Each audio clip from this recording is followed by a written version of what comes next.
Do you personally have days where your mind is just a constant stream of negative thoughts? Well, negative versus positive is irrelevant.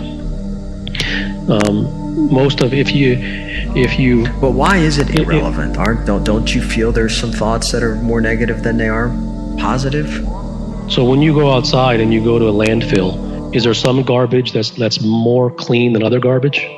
Probably not. No, there isn't muddy garbage there in human feces, and then other garbage which is relatively clean and like a nice, perfectly clean bottle that's empty.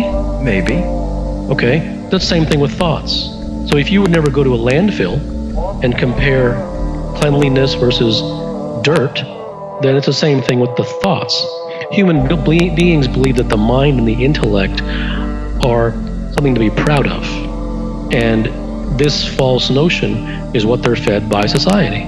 So you don't think that it doesn't matter what I think.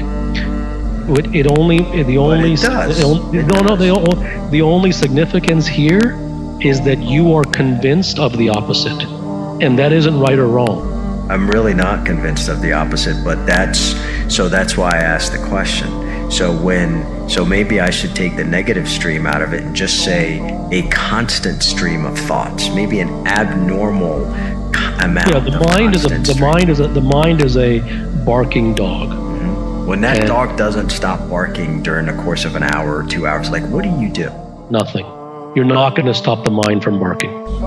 And if you try to, you'll be basically trying to bail water out of a sinking boat with a teacup for the rest of your life. Because the only reason that you're trying to stop the mind from barking is the reason why it's barking in the first place. Mm-hmm. Did you understand that? I do. That's why I hesitated. Yeah. Okay. What did you understand there? I understood that the moment that I put my conscious effort to stopping whatever's going on in my mind, right, whether it's negative or positive, that's the actual that whole recognition and movement towards trying to change something is what's causing it. When I should just ignore it. So why? Move on. So no, well, you just totally destroyed it when you said just ignore it and move on, because that itself is an action, and that will lead you right back like a U-turn to the mind. Mm-hmm. So the only reason that someone wants to stop the mind from barking is because they wish to feel the pleasure of peace. The reason that the mind is barking in the first place is because they wish to fulfill the pleasure of desire.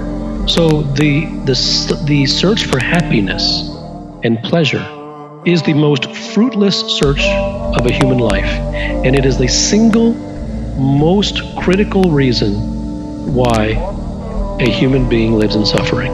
Because we're searching for constantly trying to seek happiness. Well, you don't even have to be constant, but yes, but you're right, it is constant. Happiness and pleasure, both the same. Yep. And away from the other, the opposite. Sure. Right? The fear and all of that. Yes. A chase for pleasure and an aversion for pain. And if you hear that and you think to yourself, the moment that you think to yourself that, yes, I must stop doing that, you're done. Because you're doing it again. Because the only reason that you would even want to stop searching for pleasure and stop running from pain is because you want happiness. You want once again the same thing.